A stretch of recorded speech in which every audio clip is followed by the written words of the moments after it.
That's it for the Daily. I'm Michael Barbaro. See you tomorrow. Bruce Springsteen's new record is about loss and death, themes that make his songs somehow hopeful. It's just the drinking in of life, having the experience of having been here. He reflects on what he's lost and gained after 50 years as a songwriter. Plus, we recap the presidential debate tomorrow on Morning Edition from NPR News. Beginning at 5 a.m. on 88.3 WLIW FM. This week in This American Life, people suspended in a kind of purgatory. Like, for instance, the people squeezed into the orchestra pit of the longest-running show on Broadway, doing the exact same thing night after night. How do you not get on each other's nerves? Well, I was complaining about something which I imagined was that it was really cold, and then someone else from the orchestra said, "I'm just so tired of the sound of your voice." That's this week. It's Saturday at noon on 88.3 WLIW FM. I'm Kai Rizdal. You're listening to 88.3 WLIW FM and WLIW.org/radio, Long Island's only NPR station. Marketplace is supported by Destination Medical Center, located in Rochester, Minnesota, a public-private economic development initiative offering an inspiring hub for innovation. More at dmc.mn. It can be tough proving a negative, the absence of something in this economy, but we are gonna do it. From American Public Media, this is Marketplace.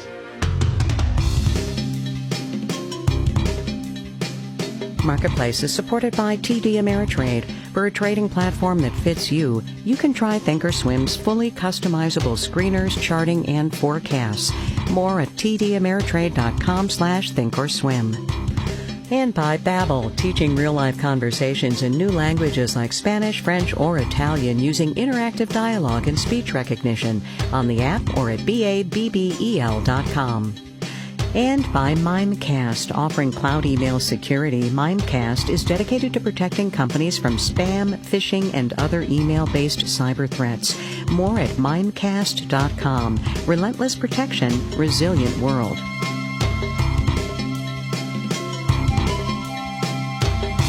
In Los Angeles, I'm Kai Rizdal. Thursday, I believe the 22nd of October. Good as always to have you along, everybody. We are going to start today with a story about something in this economy that is not there, that isn't happening, and what that means. We're going to set it up by noting that 787,000 people lost their jobs last week and made first-time claims for unemployment benefits, less than the week prior, it should be said, and also that the Labor Department adjusted downward its numbers for the previous couple of weeks. And that's good. It really is. But the number of people on government assistance because they have lost their jobs is still stratospherically high. Millions of them are running out of benefits, and as you know, those extra $600 a week went away in August. And that, to get back to the thing that's missing, is sucking billions of dollars out of this economy compared to earlier in the pandemic. How many billions? Marketplace's Mitchell Hartman gets the lead story today. The answer is $20 billion a week. That's how much is not getting into out-of-work Americans' pockets since a bunch of federal assistance programs for the unemployed started running out in mid-summer. Andrew Stetner at the Century Foundation says based on Treasury data, they were getting $26 billion a week. That has come crashing down to just $6 billion. It's much less support to families and to the economy than we had. $600 a week in federal pandemic payments expired at the end of July. The president's partial replacement program ran out of money last month. Also, folks laid off back in March and April are now running out of their 26 weeks of state jobless benefits. Some, but not all, are getting a 13-week federal extension. Unemployment benefits now average $320 a week across the country. It's even less for gig workers on pandemic unemployment assistance. And that has made a huge dent in the purchasing power of households suffering unemployment, says Mark Hamrick at Bankrate.com. They are really having to scrape to get by these days just for basic needs, such as to pay for shelter, pay the bills, to put food on the table, and forget about luxuries. That's exactly what Brooke Wetzel has seen play out in her florist business in L.A. When the economy started to open up in late spring, sales picked up. But since August, things have gotten pretty slow. People not having that, extra $50 to $75 for a flower arrangement. So Wetzel's working part-time now, spending the rest with her homeschooling kids. I'm Mitchell Hartman for Marketplace. We learned in our Marketplace Edison Research poll that came out last week that 47% of Americans would have at least some trouble handling an unexpected expense of $250. They just don't have the income or the savings. Companies are starting to realize that, and that helping employees save might be a competitive advantage right now. UPS, for instance, is going to start offering some of its workers a short-term savings account inside their 401ks. Marketplace's Kristen Schwab has that one. Zach Champa, a financial planner at John Hancock, says making the decision to save money is like starting a diet. Not very fun, easy to mess up, and pretty intimidating. And I think at that point, people just fizzle out and say, I don't feel like taking too much of my time, effort, and energy to figure this out. He says a push from an employer that makes savings easy and automatic could go a long way to help people commit to a savings account. Dean Carlin is an economist at Northwestern University. He says there are good reasons to have a savings pot that's not linked to your bank accounts. If it's a bit more out of sight, because it's not the place you go to on a daily basis, maybe it requires a little bit more work to withdraw, you're more likely to leave it in there. And that is a nice behavioral trick to try to help people accumulate savings. Some company-sponsored savings programs come with a bonus for opening an account. The UPS program is tied to employees' 401ks. Unlike regular 401ks, the emergency savings contributions are not pre-tax, though there are no fees for pulling invested money out. Employees do have to keep tabs on how their investments are doing versus a bank savings account that builds tiny bits of interest. There has been a small trickle of companies that have been trying this out, but this is still pretty experimental. James Choi, who teaches finance at Yale, says there's little data on whether these accounts help build up significant savings. But he says employers are willing to offer them if there's a chance they'll reduce employees' financial stress. That's going to affect their productivity at the workplace. And so there's a hope that this sort of program might even pay for itself. Of course, that only works if employees have extra money to squirrel away. I'm Kristen Schwab for Marketplace. Wall Street on this Thursday up just a bit, waiting, I suppose, for relief package news. We'll have the details when we do the numbers.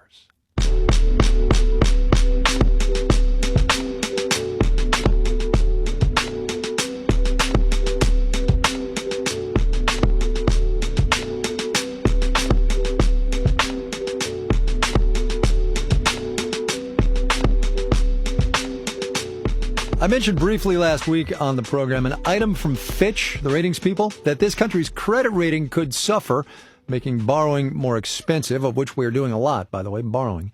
Anyway, it would suffer if there's not a peaceful transfer of power after the election. And that prompted this, a conversation about all the other ways this election might make mischief with this economy if it's not normal. Wendy Edelberg is the director of the Hamilton Project. She's also a senior fellow at Brookings. Wendy, welcome to the program. Thanks very much for having me. So broad brush, lay it out for me. We have been told that we're probably not going to know who won the election on election night. What do you think that means writ large for the American economy in the next 2 months? I suspect it means that it will take too long to get the kind of fiscal support that we need to support this really fragile recovery. And that frustrates me because doing it now is too late. Doing it a month from now is much too late. What happens? So I will stipulate that is a thing that could or will happen on election night or afterward. What happens if it becomes contested and challenged and acrimonious? So right now, measures that tell us how uncertain things are for businesses, for investors, for households, those measures are through the roof. And uncertainty is generally really bad for economic activity. It prevents firms from putting investments in place and expanding and putting in hiring decisions. And it prevents households from making decisions about the future.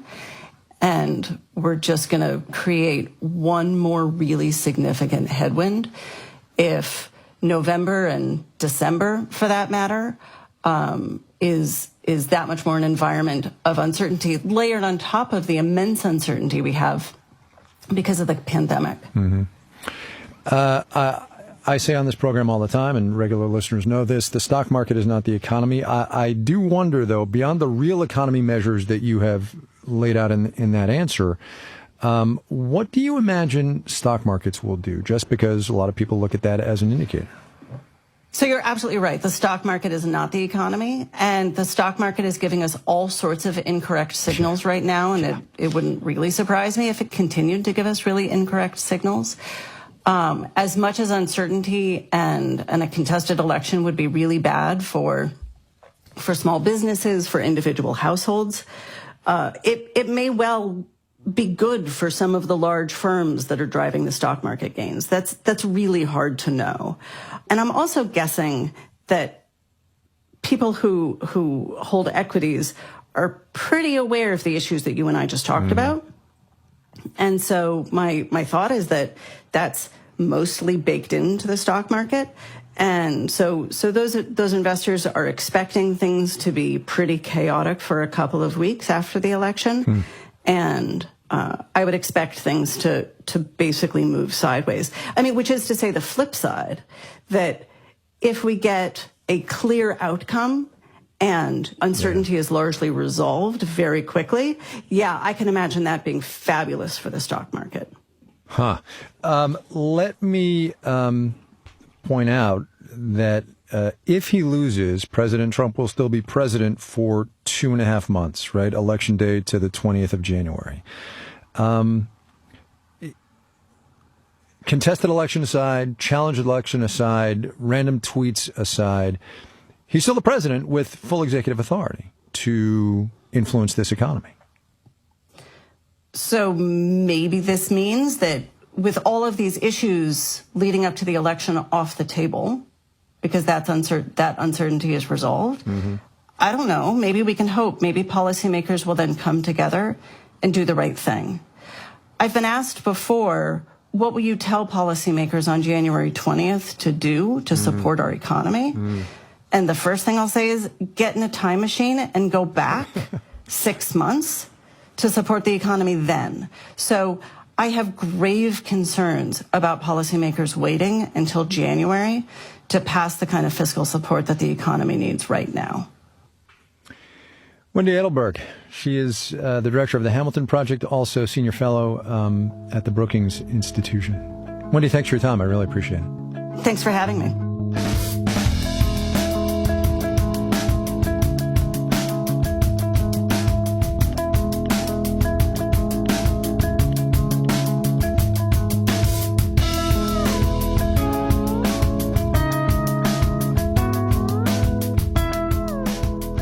The longer this pandemic lasts, the more likely it seems that those of us who can are going to be working from home forever. A new S&P Global survey shows nearly 2/3 of organizations say a significant increase in remote working is going to be permanent.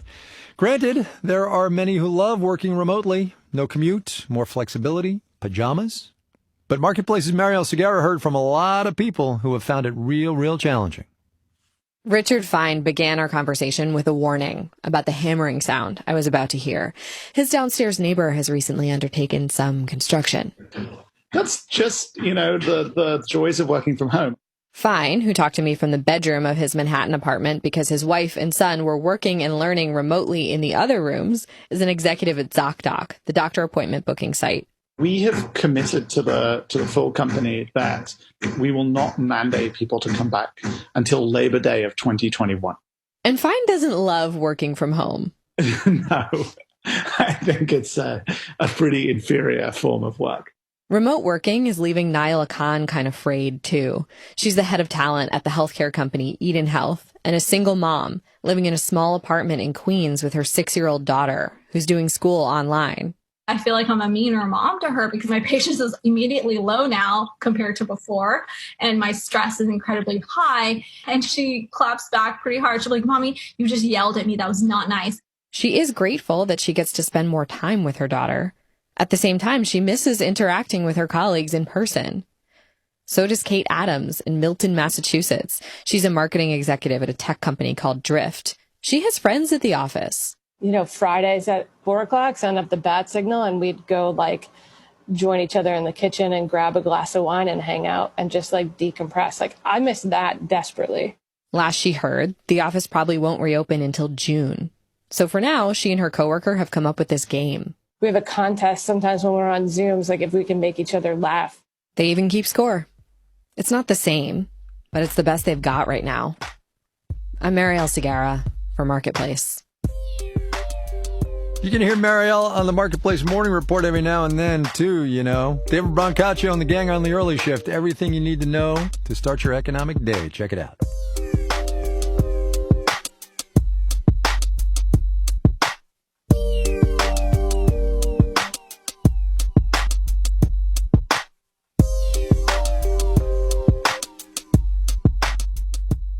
Coming up. I've spent thousands of dollars on language acquisition, some of which was a complete waste. Some, but not all, maybe. First, though, let's do the numbers. The Dow Industrials picked up 152 points today, about 0.5%, 28,363. The NASDAQ added 21 points, about 0.2%, 11,506. The S&P 500 found 17 points, 0.5%. 34 and 53 there. According to an analysis by the Wall Street Journal, the 20 cities and counties with the biggest police departments paid out more than $2 billion for alleged misconduct and civil rights violations since 2015. The Journal found New York City alone paid about half of that.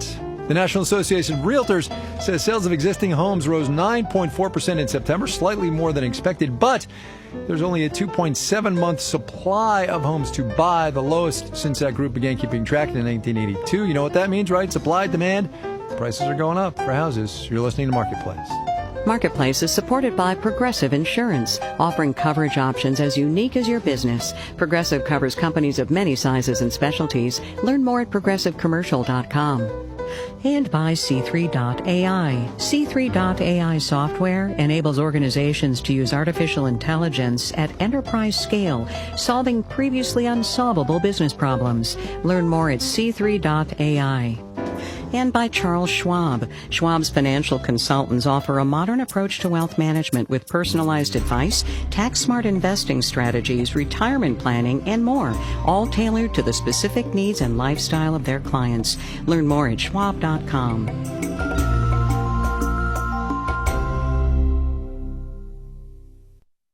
Bruce Springsteen's new record is about loss and death, themes that make his songs somehow hopeful. It's just the drinking in of life, having the experience of having been here. He reflects on what he's lost and gained after 50 years as a songwriter. Plus, we recap the presidential debate tomorrow on Morning Edition from NPR News. Beginning at 5 a.m. on 88.3 WLIW FM. This week in This American Life, people suspended in a kind of purgatory. Like, for instance, the people squeezed into the orchestra pit of the longest-running show on Broadway, doing the exact same thing night after night. How do you not get on each other's nerves? I was complaining about something which I imagined was that it was really cold, and then someone else from the orchestra said, "I'm just so tired of the sound of your voice." That's this week. It's Saturday at noon on 88.3 WLIW FM. I'm Kai Ryssdal. You're listening to 88.3 WLIW FM and WLIW.org/radio, Long Island's only NPR station. This is Marketplace. I'm Kai Ryssdal. I read an article in the Wall Street Journal a couple of weeks ago that got me thinking about the conversation we have been having in this country about inclusion in the workplace specifically, since that's our thing, and what leadership has to do with that. Wynne Noland is the CEO of an insurance and financial services company in Melville, New York called Bradley & Parker. She was the subject of that article. Ms. Noland, welcome to the program. Thank you, Kai. Do me a favor, would you, and tell me about that email you sent to the whole company back in 2017, about 6 months, I guess, after you became the CEO. So I had decided to transition my gender and took a couple of weeks off to take care of some of the things that were needed to do that. And prior to sending that email, I had let the senior members of our management team know what was going on, but the rest of the team, probably 60 or 70 people, received the news first via that email on that Tuesday morning in May. So how did it go? It really went beyond my greatest expectations. You know, as you might imagine, something like this is anxiety producing. Yeah. Many things about our personal lives we don't necessarily make public at work, nor do I think a lot of it should be. But how one presents themselves gender-wise, there's really no way to hide that. So you need to address it. And my experience has been, even when people have a particular notion or particular viewpoints on things, something like being a transgendered person, it's nothing they've really had experience with. And when it comes to someone they actually know, I think it forces them to then kind of come to a resolution about this person that they know, versus whatever negative things they may have heard in the past. Which gets us to present day, as it were, right? Because 3 years ago, you tell your colleagues, you tell the board, your customers, your clients, and things are, in my understanding, reasonably okay. And then there's a story in the Journal. There's an interview you do on Fox Business. And for all we know, after this interview, you have gotten some blowback. And I want to talk about how you reacted to that and then why you're being so open about some of these developments in your company as they are affected by your personal life. Yes, so that's a great point, Kai. We did get a couple of really kind of negative blowbacks, as you called them, from that. One was a telephone message that I received on my work line, and another was an email that was sent to our team. Somebody had actually taken the trouble to go onto our website and copy down all of the email addresses that we have listed there so they could send basically what was a hate message out to the entire team. So, you know, you asked how I feel about that. Well, it really doesn't faze me too much, to be candid, because when we think about the fact that really all we had was a couple of negative blowbacks, is really inconsequential. I imagine, well, I can't even imagine, but one guess is, I suppose, you've got a lot of motivation for doing this. One of them, I would suppose, is leading from the front, leading by example, showing that you can make this transition in a very public way, still be a successful CEO. Your company's doing very well, I understand. So that's part of what's going on here. But I suppose it does have to be pointed out that you're affluent, you're in a position of power at work, and so it's been easier for you than many for whom this transition would have been incredibly difficult. So that is so true. And whenever I talk about this to people in the community, I realize I've had an easier time with my transition because of that privilege you speak of. I like to tell a quick story about how I was changing my driver's license, changing the gender marker on my driver's license. And here I was, very professionally dressed. I have a fairly powerful presence about me. And I had to speak to 3 different people at the Department of Motor Vehicles because they were doubting the validity of one of the letters from my doctors. And I remember I eventually prevailed, but I remembered when I got in my car saying to myself, wow, I wonder if I was a transgendered person of color, say, I don't know, 22 or 23 years old, what that outcome would have been. They probably would have gotten in that car without that license being changed. Wynn Noland, she is the CEO of Bradley & Parker. Ms. Noland, thanks for your time. I appreciate it. Thank you so much for having me, Kai. You have a wonderful day. You too.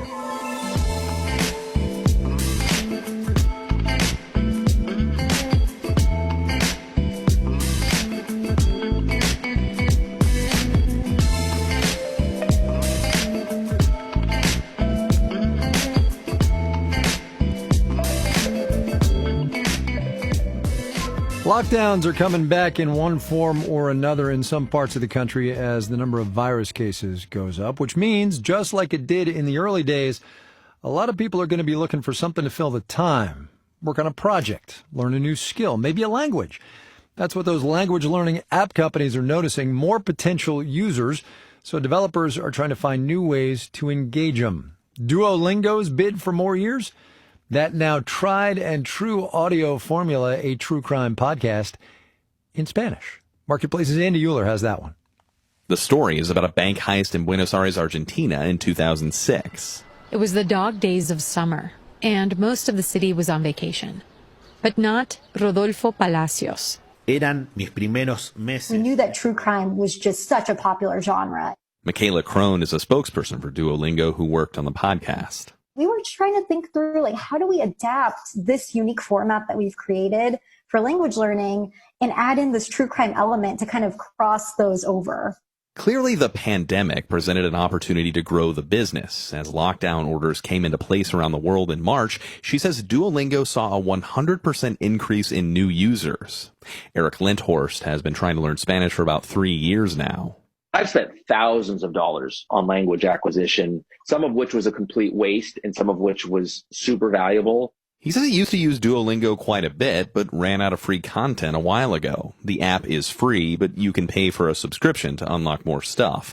He'll probably check out the Duolingo True Crime podcast as long as he doesn't have to pay for it, but says there's so much good free content on the internet already.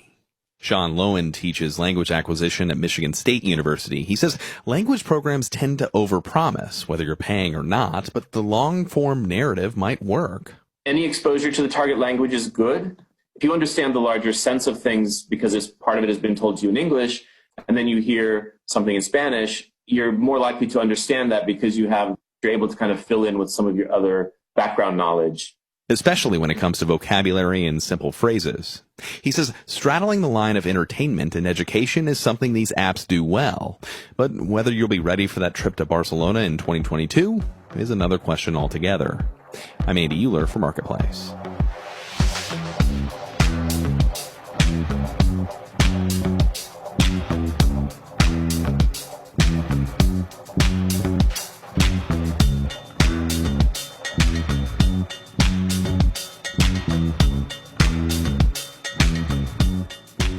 This final note on the way out today, I'm going to give you a couple of seconds to cover the kids' ears if they're nearby, so go do that. Okay, that should do it.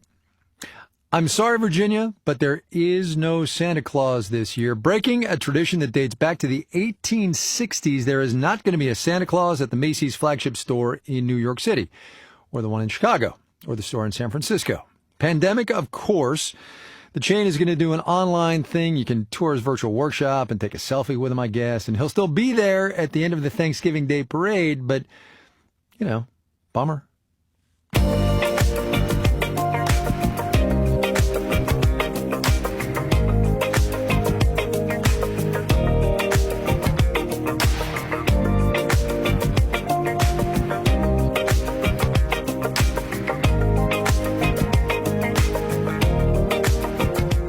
Marketplace is supported by OneDrop, the app that can help people get healthy and stay ahead of their diabetes. OneDrop combines personalized coaching, curated content, and diabetes supply delivery at getonedrop.com.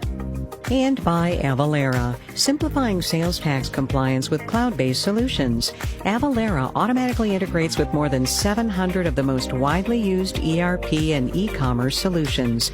Avalara, tax compliance done right.